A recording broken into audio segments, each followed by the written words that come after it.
Olá pessoal, sejam bem-vindos e bem-vindas. Hoje a gente vai falar da lua nova no signo de Sagitário, que vocês sabem é um signo já muito alegre, otimista, autoastral, né? E isso é tudo de bom. Essa alunação, ela vai ocorrer no dia 4 de dezembro, às 4h44 da manhã, e como eu disse, no signo de Sagitário, e vai coincidir dessa vez com um eclipse solar. Então, se vocês lembram, na lua cheia passada, a gente teve um eclipse lunar, né? E nesse, então, a gente vai ter o solar, porque normalmente os eclipses funcionam em pares, né? Quando acontece um, normalmente na fase seguinte acontece outro, né? Então, vamos lembrar que um eclipse sempre promove um confronto entre o passado e o futuro, uma vez que a lua sempre representa o passado e o sol sempre representa o presente e o futuro.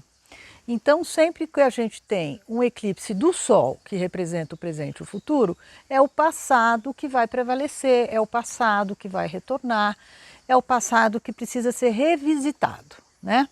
Então, normalmente, a gente vai ter que fazer revisão, enfim, de assuntos, de temas, de atitudes, de comportamentos, de relacionamentos, enfim, alguma coisa sempre retorna para a gente revê-la, né?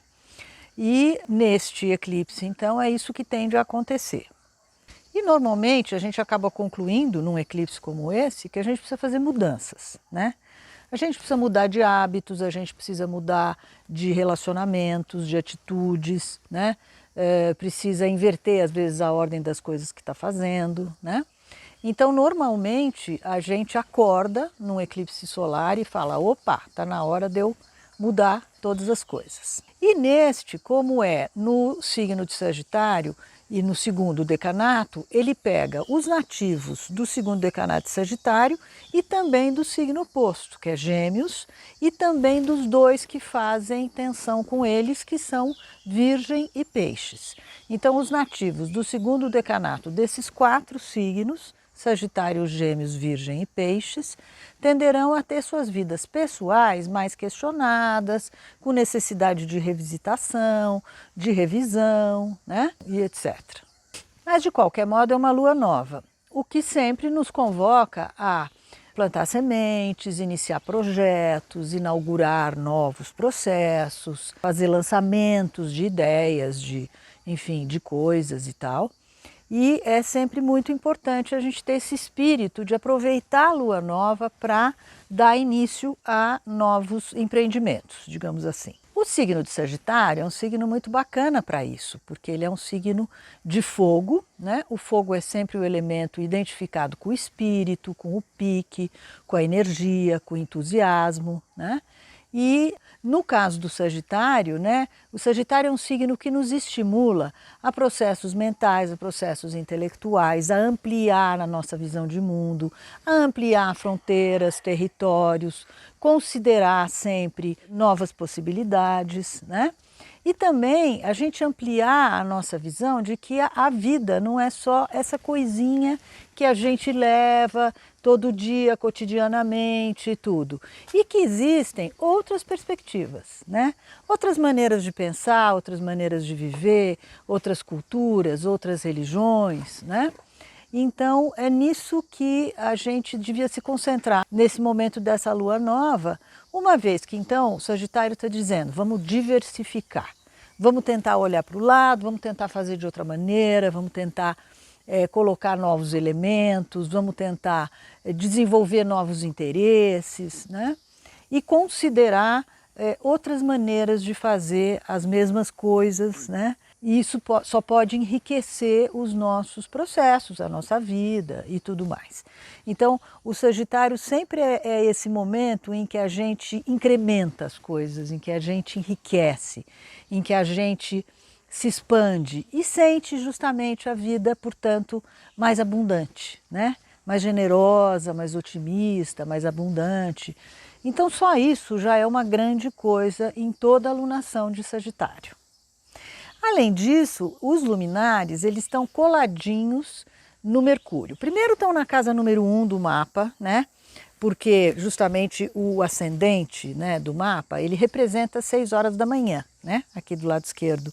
Então, se eles estão abaixo do ascendente, eles estão antes das 6 da manhã, e quem sabe a gente até acorda às 4, 4h30 da manhã para olhar esse eclipse, né, que vai estar nascendo com o nascer do Sol, né, e a gente vai poder ver o nascer do Sol eclipsado, né, de alguma maneira. Isso sempre tem uma significação bastante forte, é claro, né? Então, se a gente puder aproveitar o momento e conseguir ver esse momento, é sempre alguma coisa espetacular, né? Mas quem está lá juntinho com os luminares é o Mercúrio, né? E isso traz, né, para o momento mais alegria, mais jovialidade, mais curiosidade, mais vontade ainda da gente diversificar, da gente pensar em novas maneiras de fazer as coisas, né? Em se comunicar, em trocar, em negociar, né? Em tentar barganhar as coisas com as pessoas, com os outros, né? Então é uma lua nova de bastante estímulo, justamente para os relacionamentos, negócios, enfim. Então a lua nova vai nos propor isso, que a gente tem uma atividade bastante forte no quesito das negociações, das trocas, da comunicação, né? E é isso que vai estar bastante em pauta nessa próxima lunação. E todos eles, tanto Sol e Lua quanto Mercúrio, estarão em conexão com Netuno. Netuno é um planeta maravilhoso, ele é regente do signo de Peixes, é o planeta da espiritualidade, da sensibilidade, do talento artístico, do charme. Mas ele tende, em tensão, como ele está em relação aos outros, ele tende a dourar um pouco a pílula, né? Ele tende a disfarçar um pouco o que realmente está acontecendo, a camuflar um pouco a realidade, a não deixar que a gente veja as coisas de uma maneira muito clara. Então, eu preciso estar atentos, né? Porque nós não vamos saber no começo do ciclo para onde as coisas tendem a ir, né? Depois nós vamos ver que o Netuno também está fazendo outras coisas interessantes, por exemplo, com o planeta Marte, mas com relação aos luminares mesmo, que são os planetas mais importantes da alunação, a tendência é que a gente não veja, num primeiro momento, claramente para onde as coisas apontam. Então, vamos plantar as sementes e vamos, em alguns dias, poder ver melhor como elas tendem a se desenvolver. O planeta mais forte dessa alunação e mais importante é o Marte, que está logo acima do ascendente. O ascendente está em Escorpião, ele rege esse signo de Escorpião. Ele está muito bem, né, em Escorpião, ele fica forte, combativo, guerreiro, audacioso, apaixonado, intenso. Então esse é um ritmo que a gente vai ter logo no início, a partir logo do início do ciclo. E ele está em conexão também com Netuno. E isso dá, primeiro, uma suavizada, né, nesse Marte, né, nesse guerreiro, nessa ação toda muito combativa. Isso fica tudo um pouco mais redondo, um pouco mais apaixonado, fica bastante intenso, mas um pouco mais suave, né? Enfim, realmente com um paladar muito especial. E dirigindo muito as nossas atenções, primeiro para os afetos, para os relacionamentos, para as paixões, sejam elas, enfim, não apenas por pessoas, mas também por assuntos, por coisas, né? E por, sobretudo, aspectos culturais. A gente vai se envolver muito mais nesse ciclo com arte, com talento, com charme, com cinema, teatro, música, shows, porque justamente Netuno representa todos esses temas, né? E ele inclusive está numa casa que é uma casa espetacular, teatral, é uma casa de palco. Então isso tudo vai ocupar bastante espaço. Pessoas importantes, pessoas famosas, pessoas talentosas devem ocupar bastante o cenário desse próximo ciclo. Outro planeta com quem Marte está muito relacionado é com Júpiter, que está aqui embaixo, né? E interessante porque o Júpiter já ocupava, na lunação passada, já ocupava lugar de destaque durante quase todo o ciclo, né? Ou estava no meio do céu, ou estava no fundo do céu, enfim. E isso justamente quer dizer uma fase de expansão para todos nós, né? E o Júpiter é um planeta importante nesta alunação também, porque ele rege o signo de Sagitário. Então, essa conexão de Marte com Júpiter vai trazer mais otimismo, mais alegria, mais expansão, vai trazer também mais energia, mais ritmo, mais assunto para esse momento. Então vocês vejam como o Marte, né, ele vai como uma espécie de arauto na frente, levando essas bandeiras de Júpiter e Netuno, que são dois planetas muito generosos. Então tende a ser um ciclo muito mais abundante, muito mais generoso, muito mais expansivo, muito mais alegre, né? E nós todos estaremos muito mais otimistas, o que já é em si uma coisa muito boa. E o Marte ainda está conectado com a Vênus. Eles vêm, né, Marte e Vênus, aliados já há algum tempo, né? Então, vocês sabem, a gente tem dois pares no mapa que são interessantes. O Sol e a Lua, que falam da essência do momento, da essência de qualquer coisa, e o Marte e a Vênus, que falam muito dos relacionamentos entre pessoas, mas, sobretudo, também entre casais, porque, enfim, os dois vêm conectados já faz um certo tempo, né? Ou o masculino e o feminino e tal. E outra coisa, essa conexão com a Vênus garante que os relacionamentos, os acordos, as tratativas, as negociações, né, elas vêm fluindo já há algum tempo bastante bem, né? E ele também está em conexão com Plutão, que está ao lado da Vênus, né? Então isso tudo vai dar um tom de muita energia, principalmente na primeira fase do ciclo, na primeira metade do ciclo, né? Então a gente vai ter, na verdade, desde o comecinho, um pique extraordinário, né? Coisas acontecendo, muita movimentação, e movimentação inclusive, né, em coisas muito gostosas, muito interessantes, porque os três planetas envolvidos, ou seja, Vênus, Júpiter e Netuno, são planetas muito charmosos, né? Então vai ser um momento em que a gente vai dizer, agora chega da gente só se preocupar com a sobrevivência, com os recursos, né? Vamos também curtir um pouco a vida, vamos degustar um pouco a vida, vamos desfrutar um pouco da vida, né? Então nesse sentido vai ser um ciclo bem mais alegre, inclusive, né? E tudo acontece, gente, na primeira fase, então nessa primeira etapa, nessa primeira parte do ciclo, sendo que a gente deve ter no final dessa primeira fase, ou seja, quase ali na lua crescente, algumas surpresas, algumas tensões, né, que serão colocadas justamente pela tensão entre Saturno e Urano. A gente vem falando já há umas 2 semanas dessa tensão, né?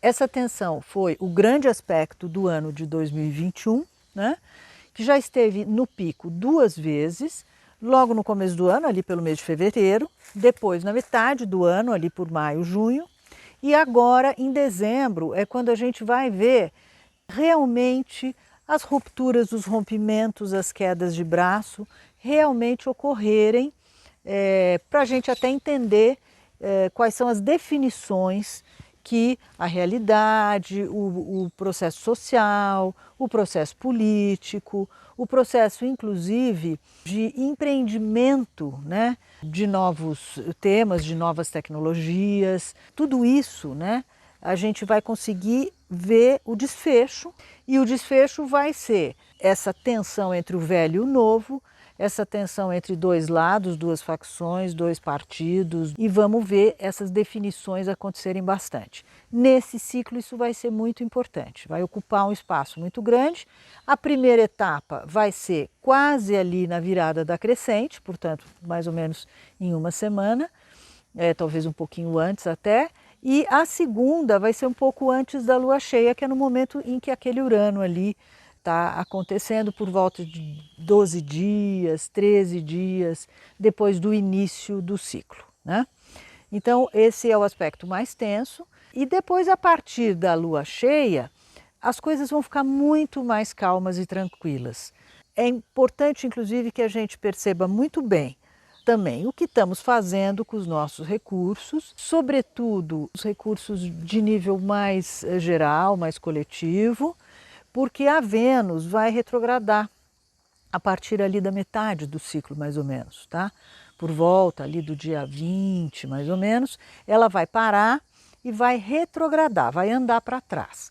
Todo planeta, quando anda para trás, né, ele propõe revisão, revisitação de assuntos, e como a Vênus rege recursos, rege dinheiro e vai estar ao lado de Plutão, que é o planeta do poder, certamente em muitos lugares do mundo, não apenas no Brasil, mas aqui certamente, nós vamos ter que revisitar orçamentos, vamos ter que revisitar todas essas demandas sociais, coletivas e políticas sobre finanças e sobre recursos, né? Então, é lógico que também cada um de nós nas nossas vidas estará fazendo isso. E eu deixei para o final, mas ainda um tema importante, né? O Saturno e o Quirón, que é o planeta da saúde, ainda por todo esse ciclo continuarão juntos, unidos, né? E nós também estaremos juntos e unidos em prol de continuar tentando manter a situação de saúde pública sob controle, de uma forma equilibrada, taxas contidas, taxas sob controle, né? E para isso o nosso papel é muito importante, a nossa consciência é muito importante, que a gente continue mantendo as regras, enfim, de distanciamento social, uso de máscaras, muita higiene, higiene com as mãos, né? Eu sei que nós estamos todos muito estafados, muito cansados de tudo isso e vai chegando o fim do ano, a gente vai ficando entusiasmado, vai ficando, né, cheio de amor para dar e tal, mas é importante que a gente continue cuidando desse assunto e não cochilando com esse tema, porque é essa atenção, é esse cuidado que vai ajudar com que cada vez mais essas taxas da pandemia vão sendo dribladas, vão sendo contidas, vão sendo equilibradas. Então, aí está, né? Simbora então começar um ciclo muito mais animado, muito mais otimista, muito mais cheio de surpresas e novidades, sem dúvida muito agradáveis. E então vamos a ele. Não deixem de fazer planos e projetos arrojados, audaciosos, corajosos, porque a gente vai ter agora meio ciclo para fazer um monte de coisa e depois o ritmo vai baixar bastante. E vai baixar por um longo período, porque a Vênus retrograda 40 dias, gente. Então é preciso que a gente então ganhe uma certa quilometragem nessas próximas 2 semanas, ok? E não deixem de visitar o site para ler o texto na íntegra, para consultar também quais são os prognósticos para o seu signo solar e para o seu signo ascendente, ok? E depois para ir acompanhando as mudanças que vão acontecendo diariamente no céu e que podem trazer oportunidades para a gente aqui na Terra que não podem ser perdidas, ok? Então, um bom ciclo para todos, um bom começo, boas entradas e até a próxima semana. Tchau!